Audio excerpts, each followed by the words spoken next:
Hello दोस्तों, कैसे हैं आप सब। स्वागत स्वागत है आप सभी का कॉमिक वर्ल्ड चैनल पर। तो चलिए दोस्तों, शुरू करते हैं डायमंड कॉमिक्स में फौलादी सिंह सीरीज की कॉमिक फौलादी सिंह और नीली आंधी। डॉक्टर जॉन अपने सहयोगियों फौलादी एवं लंबू सहित किसी परीक्षण में व्यस्त थे।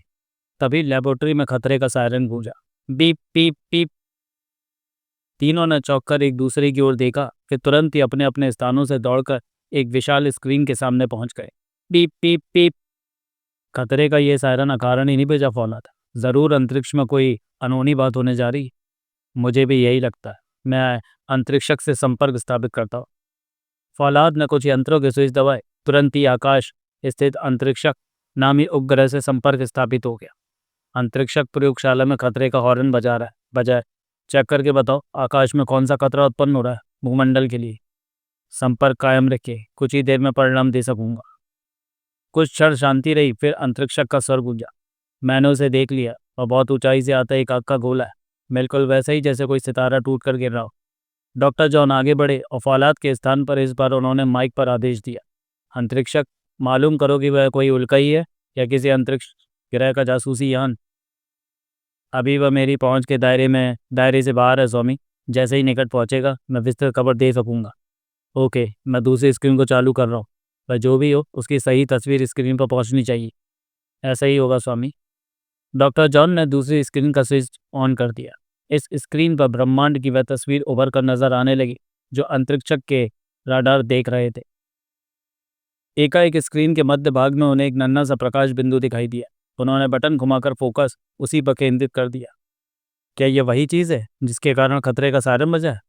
हाँ शायद, पर विस्तृत रूप में तभी पता चलेगा जब अंतरिक्षक के दायरे में पहुंच जाएगा। स्क्रीन पर उभरता हुआ प्रकाश बिंदु शनय शनय बड़ा होता गया। शनय शनय मतलब धीरे धीरे। इतना बड़ा कि उसने स्क्रीन के मध्य का आधा भाग घेर लिया। तभी अंतरिक्षक की आवाज़ पुनः गूंजी। अब मैं उसे अच्छी तरह से देख रहा हूँ। वह एक उल्का ही है, किंतु पृथ्वी पर गिरने वाली अब तक की सब उल्काओं से कहीं ज़्यादा बड़ी और चमकदार। नोट कीजिए,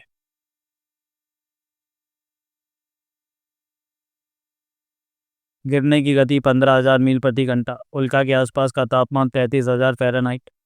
उल्का गिरने से प्रयोगशाला के खतरे का सारन कभी नहीं बसता। ज़रा और गौर से देखकर बताओ, इस उल्का में कोई विशेष बात है क्या? साथ ही उसके गिरने की गति एवं उसके आसपास मौजूद अग्नि का तापमान भी बताओ, ताकि मैं उसकी दिशा में परिवर्तन कर सकूं।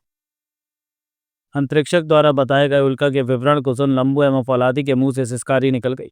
कहीं अंतरिक्षक को गति एवं गर्मी मापने में गलती तो नहीं लग गई अंकल? नहीं, अंतरिक्षक कभी ऐसी गलती नहीं कर सकता। उसमें लगे कंप्यूटर विश्व के सबसे आधुनिक कंप्यूटर है। उई, इतनी तेज गति, इतना तापमान! तब तो सचमुच ही दोहरा खतरा है। दोहरा? वह कैसे? वह इस तरह से कि यदि वह सौरमंडल के हमारे किसी शत्रु का अंतरिक्ष यान है तब तो खतरा है ही। लेकिन यदि वह उल्का पिंड है, तब भी जिस रफ्तार से अक्का गोला बना पृथ्वी की ओर दौड़ रहा है, पृथ्वी पर गिरकर भारी तबाही मचा सकता है। फौलाद की बात ठीक है लंबू, सचमुच ही पृथ्वी के लिए गंभीर खतरा है। तभी अंतरिक्षक का उत्तेजित स्वर पुनः गूंजा। स्वामी, इस उल्का के पृष्ठभाग से अभी अभी मुझे एक विचित्र बात का पता चला है। जल्दी बताओ, तुम्हें क्या नई बात मालूम हुई है? मैंने उसकी दुम के पीछे से ढेर सारा गहरा गाढ़ा धुआं निकलते देखा है। मेरा अनुमान है कि वही अंतरिक्षक की बात अधूरी रह गई, क्योंकि तभी स्क्रीन पर धुएं की एक लंबी आकृति दिखाई दी जो सीधी अंतरिक्षक से टकराई। धड़ाम की स्पष्ट ध्वनि सुनाई दी और उसके बाद ही अंतरिक्षक का संपर्क प्रयोगशाला से कट गया। ढाम! ये क्या हुआ अंकल? अंतरिक्षक बताते बताते एकाएक मौन कैसे हो गया? लगता है अंतरिक्षक की मशीनरी में कुछ खराबी आ गई है। अब इस उल्का को रोकना बहुत ज़रूरी हो गया। पर रोकेंगे कैसे अंकल? आप उसकी गति और तापक्रम का विवरण तो सुन ही चुके हैं। फौलाद, कोल्ड वेव से भरे रॉकेट उल्का की ओर रवाना करो। ये रॉकेट जैसे ही उल्का से टकराएंगे, उसकी गर्मी कम हो जाएगी और गर्मी कम होते ही इसकी रफ्तार भी कम हो जाएगी। बहुत बेहतर, कहता हुआ फौलाद कंट्रोल रूम से उठकर प्रयोगशाला के स्टोर की ओर दौड़ पड़ा। कुछ ही क्षण बीतते बीतते टापू से 4 रॉकेट छूटे और तीर की भांति उल्का की दिशा में उड़ते चले गए। ईश्वर करे यह सही निशाने पर जाकर टकराए। निश्चिंत रहो, ऐसा ही होगा। यह रॉकेट निर्दिष्ट जगह पर जा पहुंचकर ही फटेंगे, बशर्ते कि फौलाद ने उल्का की रफ्तार को सही मापकर इन्हें चालू किया। मैंने अंतरिक्षक द्वारा बताई गति के अनुसार ही इन्हें कंट्रोल किया अंकल। तीनों व्यक्ति दम साधे स्क्रीन पर टकटकी लगाए देखते रहे। रॉकेट अब उल्का के करीब पहुंचने ही वाले। हाँ, और कुछ ही क्षण बाद हम उन्हें उल्का से टकराते स्क्रीन पर भी देख सकेंगे। कुछ देर पश्चात, है ये कैसा आश्चर्य, रॉकेट तो उल्का से यूं छिटक गया जैसे किसी अदृश्य शक्ति ने उन्हें परे ढकेल दिया। हमारा एक प्रयत्न विफल हो गया, लेकिन मैं इस उल्का को जमीन पर न उतरने दूंगा। फौलाद, इस बार इसकी और गति विरोधक किरणें फेंको। जरूर जरूर, कहते हुए फौलाद कंट्रोल रूम में लगे कुछ उपकरणों पर झुक गया। तत्काल ही दूसरे कुछ रॉकेट, जिनमें दिशा नियंत्रण किरणें भरी हुई थी, ऊपर की ओर उड़ चले। अभी वे रॉकेट उल्का तक पहुंच भी ना पाए थे कि अरे गायब, कैसे गायब हो गई? अभी तो रॉकेट उस तक पहुंचे भी नहीं। आज तो हमारा हर प्रयास विफल हो रहा है अंकल। इस उल्का की वजह से हमारे कई रॉकेट बेकार चले गए। उपग्रह भारत से संपर्क स्थापित करो, उससे मालूम करो कि क्या वह उल्का वायु के घेरे में पहुंचकर नष्ट हुई है या दूसरे कारण से। फौलाद अंतरिक्ष में स्थित दूसरे उपग्रह भारत से संपर्क स्थापित करता है। कुछ ही देर बाद भारत को उत्तर आया। वातावरण बिल्कुल साफ है, किसी उल्का का कोई नामो निशान नहीं। इस अजीबोगरीब पहेली का कोई भी सिर पैर डॉक्टर जॉन और उसके सहयोगियों के पल्ले ना पड़ा। थक हार कर उन्होंने आगे की खोज ये सोचकर बंद कर दी, शायद वह उल्का पिंडी था जो वायुमंडल के घेरे में पहुंचकर अपने आप जलकर नष्ट हो गया। अब इसकी खोजबीन बेकार है। इस घटना के कोई 2 महीने बाद एकाएक सभी देशवासी उस समय सन्न रह गए जब टीवी पर उन्होंने उद्घोषिका से यह समाचार पढ़ते से देखा। अब एक अविश्वसनीय समाचार सुनिए। कल रात विराटनगर में एक विलक्षण बात हुई। पुराने नगर की समस्त इमारतें, उनमें रहने वाले बाशिंदे सहित गायब है। पुराने शहर का कोई पता नहीं, जहाँ इमारतें थी वहाँ अब सिर्फ गड्ढे बचे हैं। न्यूज़ की समाप्ति होते होते तीनों ने आश्चर्यपूर्वक एक दूसरे की ओर देखा। समाचार तो सचमुच ही चिंताजनक है फौलाद। पलक झपकते इतना भरा पूरा नगर गायब हो गया कैसे? मुझे यकीन नहीं है समाचार पर। यकीन तो करना ही पड़ेगा, खबर सरकारी प्रचार माध्यम से जो प्रसारित हुई है। डॉक्टर जॉन ने केंद्रीय समाचार सेना विभाग से तुरंत संपर्क किया। डॉक्टर जॉन बोल रहा हूँ, टापू से। अभी अभी जो समाचार टीवी पर प्रसारित हुए, क्या वह सच है? बिल्कुल सच है डॉक्टर जॉन, पूरा नगर गायब है। हमारी कैमरा टीमें ही नहीं बल्कि विश्व की समाचार सेवा की टीमें, क्या वो सेवा विभाग, इस समाचार सत्यता को जानने के लिए घटनास्थल की ओर दौड़ी जा रही हैं। ओह! डॉक्टर जॉन ने रिसीवर यथास्थान टिकाया, फिर फौलाद से मुखातिब हुए। फौलाद, तुरंत चलने की तैयारी करो। हम दोनों इसी वक्त घटनास्थल की ओर रवाना हो रहे हैं। अवश्य अंकल। और मैं, क्या मैं आपके साथ नहीं चलूँगा अंकल? तुम यहीं रुकोगे लंबू। हमारी गैर हाजिरी में तुम्ही ने कंट्रोल रूम को संभालना है। यदि कोई सूचना देनी हो तो बेतार यंत्र पर हमसे संपर्क स्थापित कर लेना। जैसा आपका आदेश अंकल। लंबू का चेहरा लटक गया, किंतु डॉक्टर जॉन का आदेश सर्वोपरि था, अतः अनिच्छुक भाव से उसने आदेश स्वीकार कर लिया। आपने विराटनगर की भौगोलिक स्थिति तो मालूम कर लिया ना अंकल? यह नगर मेरा अनजाना नहीं, मैं कई बार सैर सपाटे के लिए वहाँ जा चुका हूँ। कुछ ही देर बाद दोनों एक 2 सीटर विमान में बैठे विराटनगर की ओर उड़ चले। शिवालिक पर्वतमाला की खूबसूरत घाटी में बसा विराटनगर कभी एक सुंदर पर्यटन स्थल था, किंतु अब उस नगर के स्थान पर सिर्फ गड्ढे पर दिखाई दे रहे थे। एक सुरक्षित स्थान पर डॉक्टर जॉन ने अपना यान उतारा और खोजबीन करते लोगों की भीड़ में शामिल हो गए। उन्होंने एक स्थानीय से दिखाई देने वाले व्यक्ति से पूछा, तुम इसी इलाके में रहते हो भाई? हाँ जी। तब तो ये घटना तुमने अपनी आंखों से देखी होगी। साहब, उस घने कोहरे में गज भर दूर की चीज़ तो दिखाई नहीं दे रही थी। देखता कौन? कोहरा? क्या जब ये शहर गायब हुआ यहाँ कोहरा था? हाँ साहब, कोहरा था, और वैसा घना कोहरा अपनी ज़िंदगी में मैंने पहले कभी नहीं देखा। पहाड़ी आदमी ने आगे बताया, मैं नगर से कुछ दूर राजमार्ग पर एक ढाबा चलाता हूँ। जिस रोज़ ये वाक़या हुआ उस रोज़ मैंने पहाड़ की चोटी से नीले रंग का एक बादल नगर की ओर बढ़ता देखा। नीले रंग का बादल? काले या सफ़ेद रंग के बादल तो बहुत देखे, लेकिन नीला बादल पहली बार सुन रहा हूँ। बीच में मत टोको फौलाद, इसे पूरी बात बताने दी। हाँ, तो तुमने नीले रंग का बादल नगर की ओर बढ़ते देखा। फिर धीरे धीरे वह बादल पूरे नगर पर छा गया। विचित्र बात यह हुई कि जो भी वाहन उस बादल के घेरे में पहुंचता तुरंत निष्क्रिय हो जाता। सड़क पर चलते वाहन बादल के घेरे में फंसकर जाम हो गए। एकाएक पूरे नगर की बत्ती गुल हो गई। टेलीफोन निष्क्रिय हो गए। लोग चिल्लाते हुए अपने घरों से बाहर निकल आए, लेकिन जाते कहाँ, बाहर घनघोर अंधकार था। आगे क्या हुआ? यह स्थिति 4 घंटे तक बनी रही। फिर जब बादल साफ हुआ तो पूरा नगर ही गायब हो चुका था। विचित्र बात है, 4 घंटे में पूरा नगर का नगर गायब हो गया। मैंने अपनी आंखों देखी बात बताई है साहब। यकीन ना हो तो उपनगरी में रहने वाले किसी दूसरे व्यक्ति से भी मेरी बात की पुष्टि हो सकती है। अरे नहीं भाई, हमें तुम्हारी बात का यकीन है। भला तुम हमें गलत क्यों बताने लगी? फौलाद ने भी घूम फिर कर 1-2 स्थानीय व्यक्तियों से पूछताछ की। उन्होंने भी वही बात बताई जो ढाबे के मालिक ने बताई थी।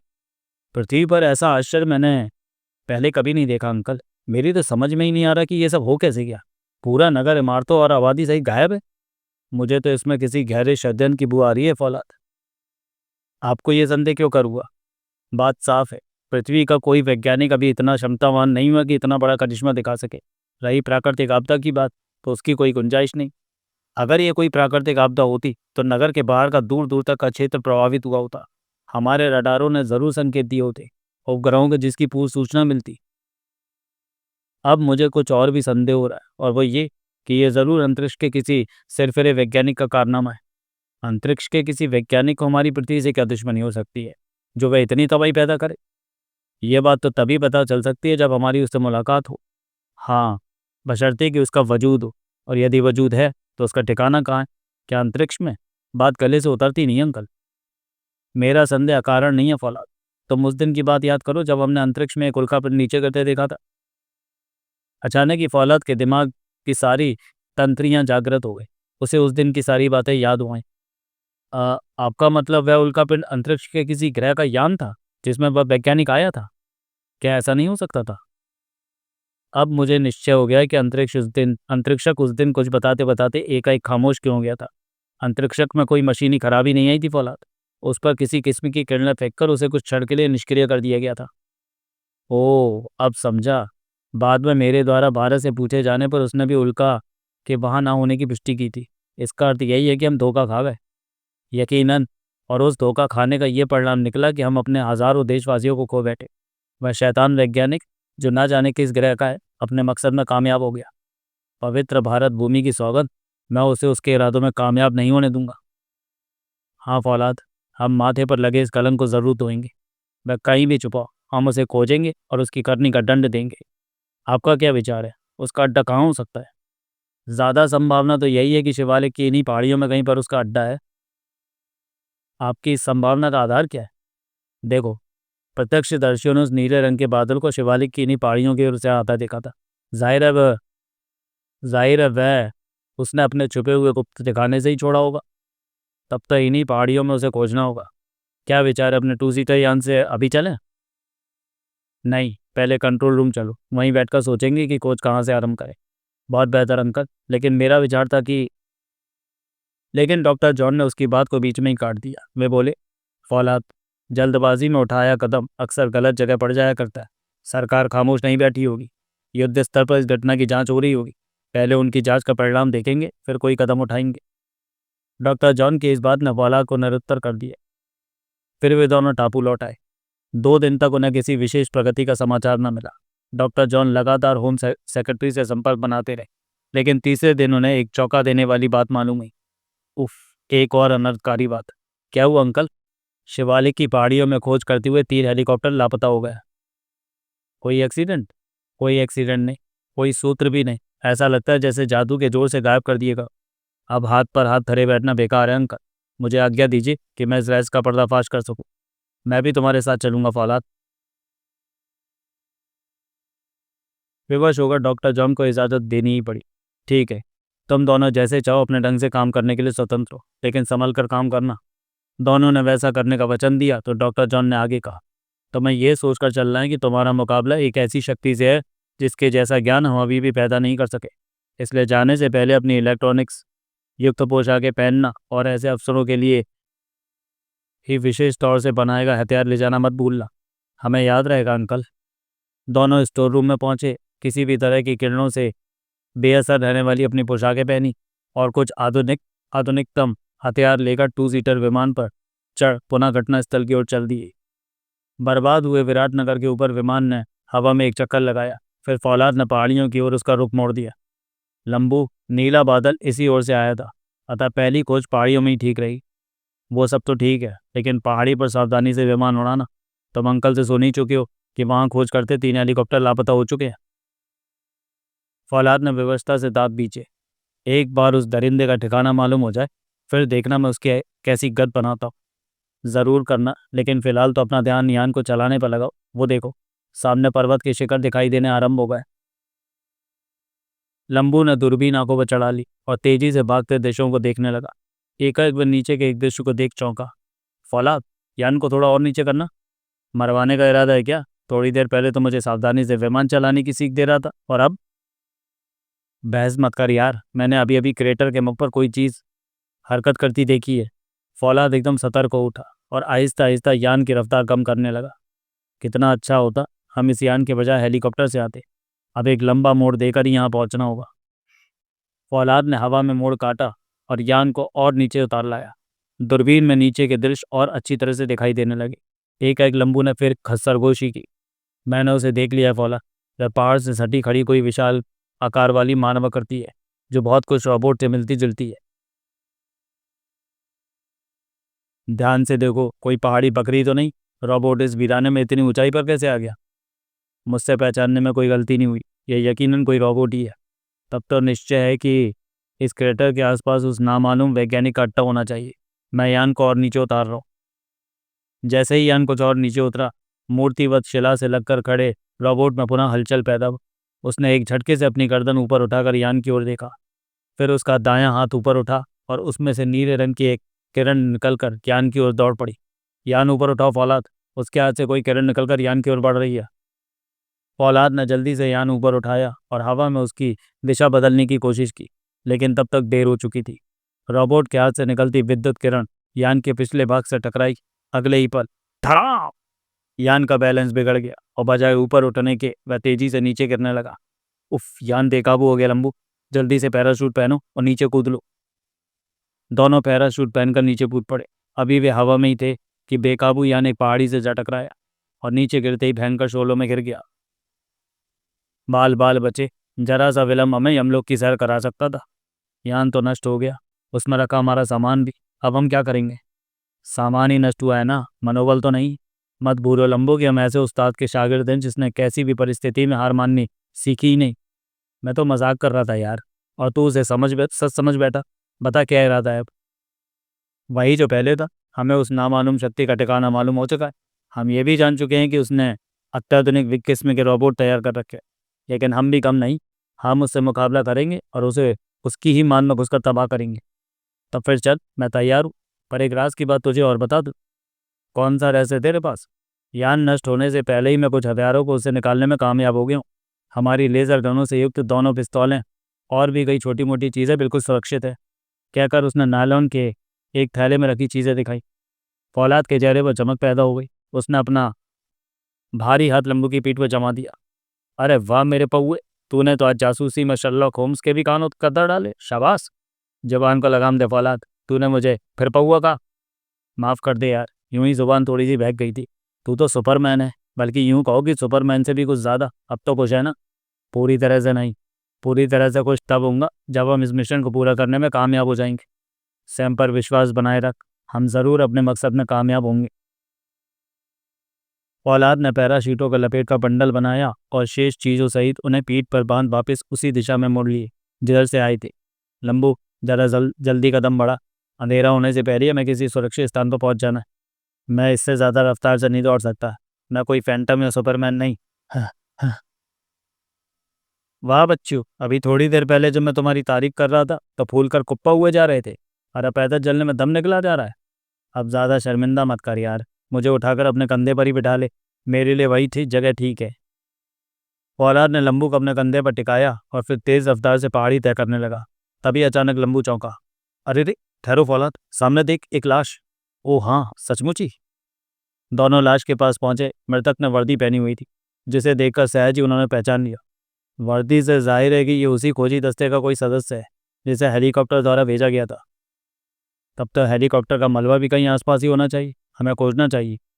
नहीं, ये सब बात की बात है। पहले उस काम को पूरा करना जिसके लिए हम प्रयत्नशील हैं।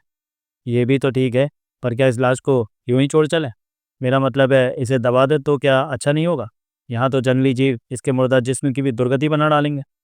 ठीक कहा, आखिर है तो अपने वतन का एक वीर सिपाही। इसे पूर्ण सम्मान देना ही उचित होगा। फौलाद ने लाश के पैर पकड़कर उसे घुमाया और तभी उसे एक नई बात मालूम है। उफ, इसकी तो दोनों टांगें बुरी तरह से चिरी हुई हैं। कहीं ऐसा तो नहीं कि नीचे गिरते किसी पहाड़ी शिला से टकराकर इसकी ये हालत हुई हो? नामुमकिन। ऐसा हुआ होता तो इसका बाकी जिस्म खंड खंड हो जाना था, किंतु ऐसा नहीं है। शरीर पर किसी हथियार द्वारा चोट पहुंचाने के भी कोई चिन्ह दिखाई नहीं देते। अब तुम उद्देश्य से भटकने लगे फौलाद। जासूसी छोड़ो और जल्दी से कुछ पत्थर इस पर रखकर इसे दबा दो। सूर्य की रोशनी में हम अपना जितना रास्ता तय कर लेंगे उतना ही अच्छा। तुमने ठीक कहा, लेकिन इसकी तलाशी लेने में तो कोई हर्ज नहीं। क्या पता कोई ऐसी चीज़ मिल जाए जो हमारे काम की साबित हो सके। कहते हुए वह लाश पर झुककर उसकी तलाशी लेने लगा। लाश की दाढ़ी टांग में वर्दी के नीचे बंधी उसे दो चीज़ें प्राप्त थी। दो काम की चीज़ें मिली हैं लंबू, एक मिनी टॉर्च और दूसरी एक सर्विस पिस्तौल। रख ले, वक्त पड़ने पर काम देंगी। ठीक उस वक्त जब लंबू और फलाद उस सैनिक की लाश को पत्थरों से दबा रहे थे, प्रयोगशाला के कंट्रोल रूम में बैठे डॉक्टर जॉन लगातार उनसे संपर्क स्थापित करने की कोशिश में लगे हुए थे। आश्चर्य है, फौलाद की ओर से कोई उत्तर क्यों नहीं मिल रहा? कहीं वे दोनों किसी संकट में तो नहीं फंस गए? ज़रूर ऐसी ही बात है। यूं खामोश होकर बैठने से काम नहीं चलने वाला। मुझे स्वयं उनकी खोज करनी चाहिए।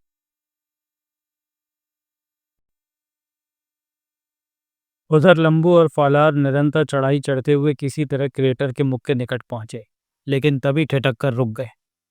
लंबू, सामने की ओर तो देख। एक नहीं, चार चार यमदूत रोबोट की शक्ल में हमारी ओर बड़े चले आ रहे हैं। देख रहा हूँ, और ये भी देख रहा हूँ कि इनमें से कोई भी रोबोट वह नहीं जिसने हमारे यान पर हमला किया था।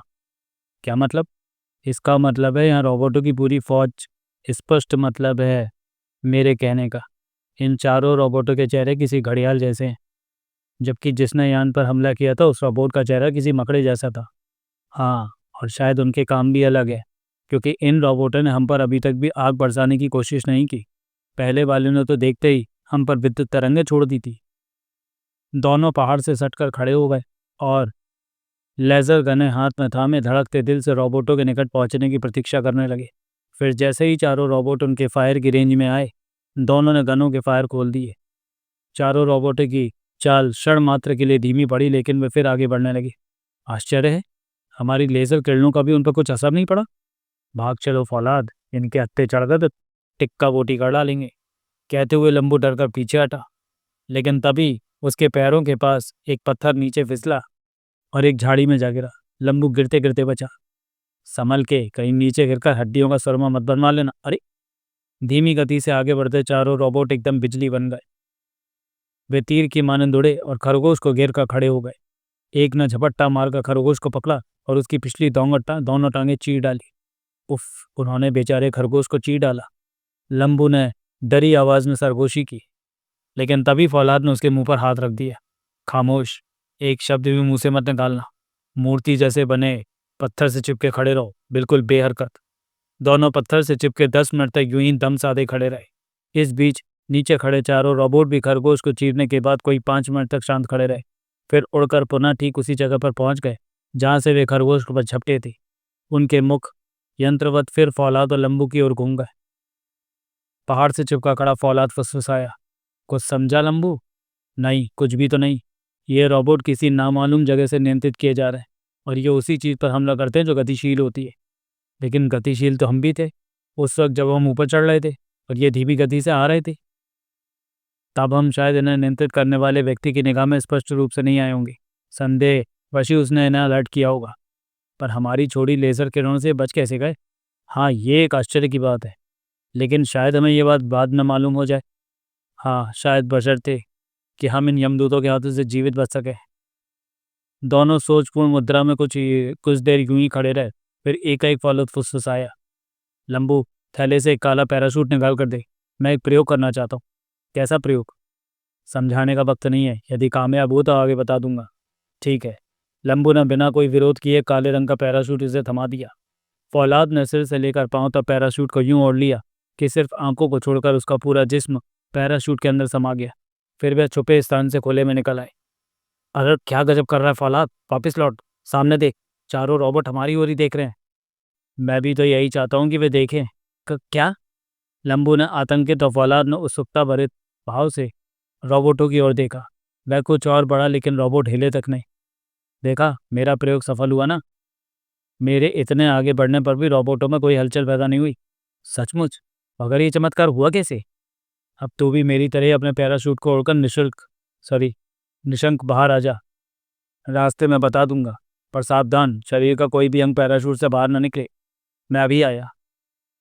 अरे खुद ही अपने पैराशूट में छुपा लेता। उसको बोल रहा है दूसरा पैराशूट लाने को। लंबू बोला और जल्दी से पैराशूट द्वारा सम को ढकने लगा। सैम को पैराशूट से ढांपे दोनों संभल कर आगे बढ़ते गए, यहाँ तक कि वे रोबोटों के नज़दीक तक जा पहुंचे। कमाल है, ये तो पत्थर की मूर्ति बने खड़े हैं। ज़रा हाथ लबादे से बाहर निकाल कर देखना उस हाथ का क्या हाल बनाते हैं ये। तो मैं ये आइडिया सूझा कैसे? पहले उस यान चालक की चिरी टांगे और बाद में खरगोश को चीरता देख मैंने ये जाना कि जहाँ से ये रोबोट कंट्रोल किए जाते हैं वहाँ ज़रूर ही इनके शिकारी को किसी पर्दे पर देखा जाता रहा होगा। इनको कंट्रोल करने वाला जब इन्हें आदेश देता होगा तभी ये सक्रिय होते हों। ओह, अब समझ में आया। यानी अब पैराशूटों के इन काले लबादे में ढकी हमारी शक्लें इनको कंट्रोल करने वाले व्यक्ति को नहीं दिखाई दे रही होंगी। हाँ, दूसरे अर्थों में यह भी कहा जा सकता है कि काले रंग के ये नायलॉन से बने पैराशूट के लबादे इस समय उस नामालूम वैज्ञानिक की खोज के लिए बैट कंडक्टर का काम कर रहे हैं। Bat conductor? हाँ, जिस तरह बिजली का प्रभाव किसी कांच या लकड़ी पर प्रवाहित नहीं होता लेकिन लोहे की किसी धातु पर आसानी से किया जा सकता है, बिल्कुल उसी तरह का बैट कंडक्टर। तुम्हारी बात सुनकर मेरे दिमाग में एक बात सूझी है। क्यों ना हम इन रोबोट को बेकार कर दें? बात तो ठीक है, लेकिन कैसे करें इन्हें बेकार? मेरा विचार है इनकी आंखें रडार का काम देती हैं। क्यों ना हम इनकी आंखें फोड़ डालें ताकि ये किसी काम के ना रहे। लेज़र गने हैं ही अपने पास। वाह लंबू, क्या बात कही है। कभी कभी छोटा कद होने के बावजूद तेरा दिमाग बहुत तेज दौड़ने लगता है। लगा निशाना, लेकिन संभल कर, हाथ लबाती से बाहर ना निकले। फिर फौलाद और लंबू की लेज़र गनों ने फायर कर डाले। फट फट। अब ये किसी काम के नहीं रहे। चल आगे बढ़कर इनके मालिक की खोज करते हैं। क्या अब ये लबादे उतार लें? हरगिज़ नहीं, क्या पता फिर कोई हादसा पेश आ जाए। दोनों ने क्रेटर में घूमकर चारों ओर देखा। शीघ्र उन्हें नीचे उतरने का एक ऐसा मार्ग दिखाई दे गया जो अनगढ़े पत्थरों का था। दोनों तेजी से नीचे उतरते चले गए। वे दोनों घाटी में पहुंचे और पत्थरों की दीवार से टिककर इधर उधर देखने लगे। सहसा फौलाद बोला, लंबू, दूर दाईं ओर मुझे दो आकृतियां हरकत करती हुई दिखाई दे रही हैं। मेरा विचार है उस नामालूम वैज्ञानिक का अड्डा यहीं कहीं होना चाहिए। तो देर किस बात की, चल उधर ही चलते हैं। हम यहाँ कोई भजन करने थोड़ी आए हैं। फौलाद का अनुमान सत्य सिद्ध हुआ। कुछ ही देर में छुपते छिपाते दोनों उस गुफा के निकट पहुंच गए जहां उस अनजानी शक्ति ने अपना अड्डा बनाया हुआ था। कुछ दिखाई दिया? फुसफुसाहट। हाँ, वे दो हैं। इस समय दोनों ही असावधान लगते हैं। क्या विचार है, ऑपरेशन शुरू करें? नहीं, पहले जरा इनकी बातें सुन लें। दोनों व्यक्ति जिस भाषा में बातें कर रहे थे उस भाषा को फौलाद समझता था। वे सचमुच ही अंतरिक्ष के एक ग्रह जुपिटर के निवासी थे जो कुछ इस तरह से बातें कर रहे थे। मैं समझता हूँ अब हमें यहाँ से चल देना चाहिए वज्र। हमारा उद्देश्य काफ़ी हद तक पूरा हो गया। लेकिन सारा पूरा तो नहीं हुआ निकोलस। अभी हमने पृथ्वीवासी इकट्ठे ही कितने किए? मात्र कुछ ही हजार। तो मैं समझता हूँ शुरुआत के लिए इतना काफ़ी है। शेष दूसरी बार आकर ले जाएंगे। क्या भयभीत हो रहे हो पृथ्वीवासियों से? ऐसी बात नहीं है, लेकिन हमें अपने स्वामी की बात पर भी अमल करना चाहिए। याद है ना क्या कहा था उसने? खूब याद है। स्वामी ने कहा था कि हमें पृथ्वी पर बहुत सावधानी से अपना काम करना है। ज़्यादा लालच नहीं करना और कोई खतरा भी नहीं उठाना। बिल्कुल ठीक, लेकिन एक बात तुम भूल गए। स्वामी ने कहा था कि पृथ्वीवासियों का विज्ञान अब काफ़ी उन्नत हो गया है। उनकी पहुंच अब अंतरिक्ष ग्रहों तक हो चुकी है। यहाँ कोई डॉक्टर जॉन नाम का वैज्ञानिक है जिसके सहयोगियों की पहुंच बृहस्पति ग्रह के महामहिम अंगिरस तक भी हो चुकी है। हमें उन्हीं का डर है। तुम बेकार में डर रहे हो वज्र। अब तक तो हमारा विरोध भी नहीं हुआ। अभी तो उन्हें यह भी मालूम नहीं हो सका कि पूरा नगर और उसके निवासी आखिर गायब कैसे हुए। नीला बादल प्राकृतिक आपदा थी या हमारा करिश्मा? नहीं हुआ तो अब हो जाएगा। पृथ्वीवासियों को इतना मूर्ख मत समझो निकोलस। डॉक्टर जॉन और उसके सहयोगी खामोश नहीं बैठे होंगे। और जहाँ तक खोज का सवाल है वह तो उन्होंने शुरू कर भी दी होगी। ये बात वह बात दूसरी है कि तुमने उनकी खोजी दस्ते और यानों को बर्बाद कर दिया है। दोनों की बातें सुन दीवार के साथ सटा हुआ फौलाद फुसफुसाया, हम सही वक्त पर पहुंचे लंबू। इससे पहले कि इन्हें हमारी उपस्थिति का कुछ आवाज़ मिले हमें इन पर हमला कर देना चाहिए। तू निपट दोनों से, मैं इनके स्क्रीन और दूसरी मशीनरी की तोड़फोड़ करता हूँ। फौलाद ने लबादा फेंका और किसी चीते की माने झपटता एक ही उछाल में दोनों के सामने जा पहुंचा। तुम्हारा खेल खत्म हुआ अंतरिक्ष के लुटेरों। कौन हो तुम? भाई जिसका जिक्र तुम थोड़ी देर पहले कर रहे थे, डॉक्टर जॉन का सहयोगी फौलादी सिंह। फौलाद? लंबू ने पहले निशाना बनाया स्क्रीन को, फिर मेजों पर रखे विभिन्न वैज्ञानिक उपकरण, यहाँ तक कि दीवार के साथ खड़े मकड़े के मुंह जैसे आकृति वाले पांचवें रोबोट को भी इसने ना छोड़ा। तड़ा धड़ा। दोनों अंतरिक्ष मानव अब साफ साफ भयभीत दिखाई देने लगे। निकोलस नामक वह अंतरिक्ष मानव यकायक उछला और तेजी से बाहर की ओर भागा। नहीं! लंबू, कवर कर इस दूसरे को, मैं लेता हूँ उसकी खबर। फिकर नॉट, अगर इसने एक भी कदम बढ़ाने की कोशिश की मेरी लेजर गन इसकी दोनों आंखें फोड़ देगी।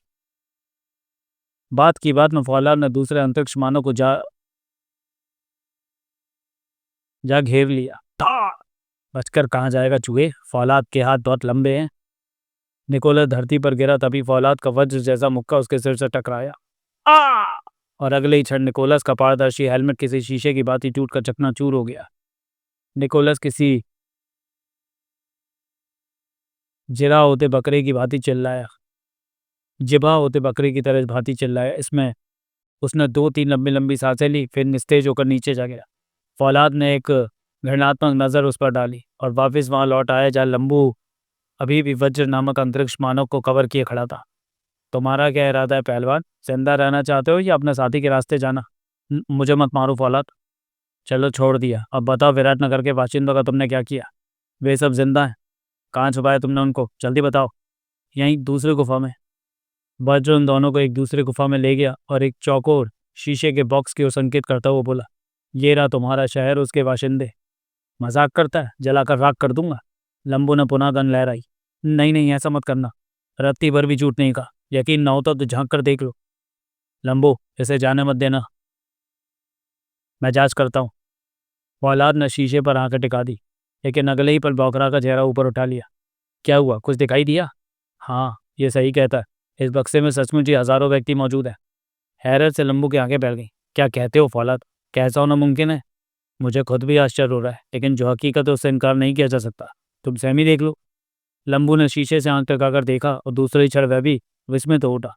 यह ठीक कह रहा है, बक्से में न सिर्फ जिंदा इंसान कीड़ों की भांति रेंगते दिखाई दे रहे हैं, वरन इमारतें भी दिखाई दे रही हैं, लेकिन नंगी आंखों से नहीं। शीशे पर आंख टकाने के बाद ही सब कुछ दिखाई पड़ता है। मैं कुछ कुछ समझ रहा हूँ इसका कारण। बक्से के शीशे में कुछ ऐसा मैकेनिज्म है जैसा आजकल 3D फिल्में दिखाने वाले चश्मों में होता है, लेकिन वस्तुओं को माइक्रो करने का तरीका मेरी भी समझ में नहीं आया, और वह तरीका और कारण अब यह बताएगा। कहते हुए लंबू ने अपनी गन का रुख फिर वज्र की ओर फेरा। क्यों मकड़े, जवान खोलता ही ऑपरेशन शुरू करूँ? बताता हूँ, गन का मुंह मेरी ओर से ना करना। फिर अंतरिक्ष मानव ने उन्हें वे सारी बातें बताई कि किस प्रकार डॉक्टर जॉन के कंप्यूटर उपग्रह को बेकार कर वे पृथ्वी के उस भाग में पहुंचे थे, किस प्रकार उन्होंने नीले रंग के बादल छोड़कर विराटनगर की सारी आबादी और इमारतों को उनमें कैद किया था, किस प्रकार वैज्ञानिक क्षमता वाले अत्याधुनिक उपकरणों द्वारा उन्होंने विराटनगर और उसके निवासियों को माइक्रो रूप में परिवर्तित किया था। सारी बातें सुनने के बाद फौलाद ने कहा, खोज करने आए हेलीकॉप्टर के चालकों को क्या हुआ? हेलीकॉप्टर कहाँ गए? वे सब भी इसी में बंद हैं, सिवाय एक को छोड़कर, जो हमारे रोबोट के हत्थे चढ़ गया था। हम देख चुके हैं सब आगे का पढ़ना। अब इन सबको अपनी पूर्व स्थिति में ले वापस लाओ। मुझे अफसोस है, अब मैं ऐसा नहीं कर सकता। कारण कारण यही है कि तुम्हारा साथी हमारे उन सब यंत्रों को बेकार कर चुका है जिनके द्वारा उन्हें पूर्व स्थिति में लाया जा सकता था। फौलाद को लंबू पर क्रोध आने लगा, लेकिन अब हो ही क्या सकता था। व्यवस्था में उसके मुंह से एक ही शब्द निकला, ओह। चंद क्षणोपरांत उसने पुनः पूछा, तुमने इतने लोगों को कैद क्यों किया? क्या कारण था जो तुम अंतरिक्ष की इतनी दूरी से पृथ्वीवासियों को कैद करने आए थे? पिछले दिनों हमारे ग्रह का अंतरिक्ष के एक दूसरे ग्रह से आणविक युद्ध हुआ था, जिसमें हमारे ग्रह की अधिकांश आबादी नष्ट हो चुकी थी। जो बचे हैं वे भी धीरे धीरे समाप्त हो रहे हैं। ग्रह के स्वामी के आदेशानुसार ही हम पृथ्वी पर आए थे, ताकि यहाँ के कुछ निवासी ले जाकर अपने ग्रह पर नई संतति पैदा कर सकें। कौन है तुम्हारे ग्रह का स्वामी? कौन सा ग्रह है तुम्हारा? मैं अंतरिक्ष के जुपिटर ग्रह का रहने वाला हूँ। मेरे ग्रह के स्वामी का नाम है मैंडारिन। अब तुम अपनी वर्तमान हालत से उसे कैसे अवगत कराओगे? अफसोस, अब मैं उनसे संपर्क भी स्थापित नहीं कर सकता। हमारे संपर्क सूत्र तुम लोगों ने समाप्त कर डाले। फौलाद, ग्रह की बात छेड़ने पर मुझे एक बात याद आ गई। कौन सी बात? अपने, तुम्हारे और डॉक्टर जॉन के बृहस्पति ग्रह पर जाने की बात। बृहस्पति ग्रह के महामहिम अंगिरस वाली बात। क्या मतलब हो तुम्हारे इस कहने का? याद करो, धरती पर लौटते समय तुम्हें उन्होंने एक अंगूठी दी थी, जिसके द्वारा 3 बार उस पर संकेत देकर तुम उनसे बात कर सकते थे। ओ हाँ, और वह अंगूठी अब भी मेरी उंगली में है। तो तुम चाहते हो कि मैं उनसे बात करूं? करनी ही होगी, इतने मनुष्यों की जिंदगी का जो सवाल है। अब महामहिम अंगिरस इन अभागों को जीवन दान दे सकते हैं, जो अपना वास्तविक स्वरूप खोकर इस बक्से में कीड़े मकोड़ों की तरह कुलबुला रहे हैं। महामहिम अंगिरस का नाम सुन वज्र के चेहरे पर आतंक के भाव पैदा हो गए, किंतु फौलाद ने उसकी ओर देखे बिना ही 3 बार अपनी उंगली में पहनी अंगूठी को ठकठका दिया। ठक ठक ठक। तुरंत ही इसका असर हुआ। कुछ ही क्षण बीतते बीतते हवा में एक पारदर्शी गोला प्रकट हुआ, और उनमें से बृहस्पति ग्रह के सम्राट का मुस्कुराता चेहरा उन्हें सामने प्रकट होता प्रतीत हुआ। प्रणाम महामहिम। नमस्कार महामहिम। प्रसन्न रहो पृथ्वी के होनहार पुत्रों। किस कारण याद किया? लेकिन फौलाद और लंबू के बताने की नौबत ही ना आई। एक ही नज़र में शीशे के बक्से और अंतरिक्ष मानव की ओर देखते महामहिम बोले, तो ये बात है, इस अंतरिक्ष मानव ने तुम लोगों को कष्ट पहुंचाया है। आप भविष्य दृष्टा महामहिम, सारी स्थिति आपके सामने। चिंता करने की जरूरत नहीं, कुछ ही क्षण में मेरा प्रमुख वैज्ञानिक यहाँ पहुंच जाएगा। मैं अभी उसे यहाँ बुलवा रहा हूँ। कहते हुए महामहिम ने अपनी उंगली में पहनी अंगूठी को संकेतात्मक ढंग से टकटकाया। तभी वहां प्रकट हुआ बृहस्पति ग्रह का प्रमुख वैज्ञानिक उदित। आज्ञा महामहिम। बक्से में बंद पृथ्वीवासियों को इनका वास्तविक स्वरूप प्रदान करो। जिस जगह से इन्हें उठाया गया वहां की स्थिति भी यथावत बनाओ। वैज्ञानिक उदित ने वैसे ही किया। एक बार फिर से उस पर्वतमाला से नीले बादलों की एक आंधी उठी और उस आंधी में वह बक्सा किसी तिनके की भांति उड़ता हुआ विराट नगर की ओर जाने लगा। नीले बादलों की उस आंधी को देखकर शेष बचे विराट नगर के लोग फिर आतंकित हो गए। लेकिन जब कोहरा झटा तो उनके आश्चर्य का ठिकाना न रहा। गायब हुआ विराट नगर और प्राणी पुनः अपनी स्वाभाविक स्थिति में पहुंच चुके थे। नगर में वैसी ही चहल पहल आरंभ हो चुकी थी जो पहले कभी हुआ करती थी। विराट नगर के नगरवासी ही नहीं, पूरी दुनिया के निवासी भी ये बात कभी नहीं जान पाए कि यह चमत्कार कैसे हुआ था। जानते थे तो सिर्फ चंद व्यक्ति, और उनमें से एक थे वह वयोवृद्ध वैज्ञानिक डॉक्टर जॉन, जो अपनी चिर परिचित मुस्कान से अपने शिष्यों को बधाई दे रहे थे। शाबाश फौलाद, शाबाश लंबू, तुम दोनों ने बेमिसाल कार्य किया। मुझे ही नहीं, समूची दुनिया को तुम पर गर्व है।